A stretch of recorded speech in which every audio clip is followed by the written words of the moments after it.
It's a chemical imbalance. Low serotonin, we just need to top it up. Now there's a new story. Same confidence, glutamate, ketamine, S-ketamine, TMS, rapid neuroplasticity, new synapses in hours. Hi everyone, I'm Dr. Mark Chern. I'm doing all this research about the brain because my brain is not working as well as it used to. In these videos, as part of the Midlife Brain Project, I look at ways that the brain can be improved, the mechanisms underlying the drugs that are supposed to save us, and my understanding of where theory doesn't meet the real world. Over here is a video where one of my interns covers the monoamine hypothesis, which relates very much to what we're talking about here. Anyway, let's get to it. The monoamine story's quiet failure. The serotonin theory of depression was never as solid as it was marketed. SSRIs raise serotonin within hours. Clinical improvement takes weeks. If low serotonin were the cause, why the lag, right? Let me say this in another way. If you can raise the serotonin within hours, why do you need weeks to see clinical improvement? Then came the START trial, the largest real-world antidepressant trial ever run. After the first medication, only about a third of the patients hit remission. By the fourth medication trial, most people still hadn't gotten fully well. That's not a story of a solved problem. That's a story of a mechanism we've been treating as more settled than it is. And it doesn't explain the people who get worse, like emotional blunting, sexual dysfunction, akathisia, or the withdrawal states that follow discontinuation of the drug. A clean deficiency model doesn't produce these side effects. A crude, blunt instrument does. So the field of researchers correctly went looking for another story, something faster, more mechanistically interesting. And that's how we got to glutamate. Glutamate's real promise.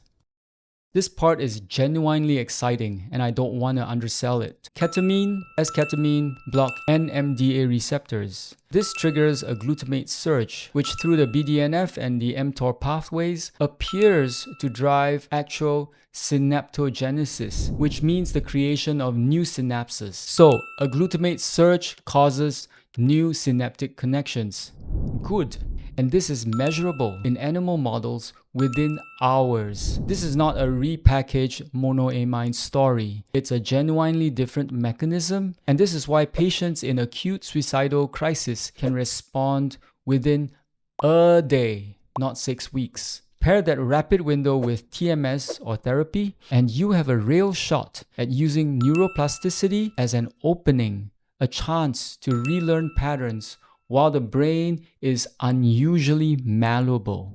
And that's the pitch, and it's a very good one. Now let's talk about what the glutamate story conveniently leaves out. Here's where I want to slow down, because the same excitement that oversold serotonin is now doing the work for glutamate. First, durability. Ketamine's antidepressant effect often fades within days to weeks without repeat dosing. It's not a cure, it's maintenance treatment, and there's a cost and access burden that comes with it. Second, we don't fully understand the why. You know, earlier I mentioned BDNF and mTOR and how there are new synapses. Well, it's compelling, but it's still partly a hypothesis. Third, dissociation and abuse potential. There are structural limits to how this can be delivered. You can't send this home unsupervised the way you can still send an SSRI prescription. And fourth, the one that matters most.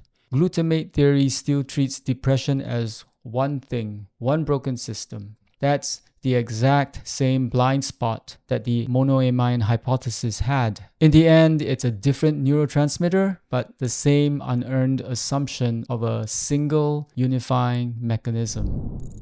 Listen here, depression is very likely a network level problem. Default mode network activity, HPA axis dysregulation, inflammation, circadian rhythm, and the monoamine hypothesis as well as this glutamate hypothesis happen within this network without being the whole explanation. Rapid neuroplasticity from ketamine or TMS may open a window, but a window still needs something to walk through it. It could be psychotherapy, behavioral change, sleep repair, monoaminergic support. The old and new paradigms aren't actually competitors. More likely than not, at the clinical level, they're going to end up working together. The strongest treatment protocols right now use everything that's available. Anyway, we keep looking for the one neurotransmitter that explains depression. Serotonin didn't turn out to be it. Glutamate probably isn't either. Maybe the real story was never going to fit into a single molecule. If you found this video useful, please subscribe. This is exactly the terrain we dig into here at the Midlife Brain Project. Thank you.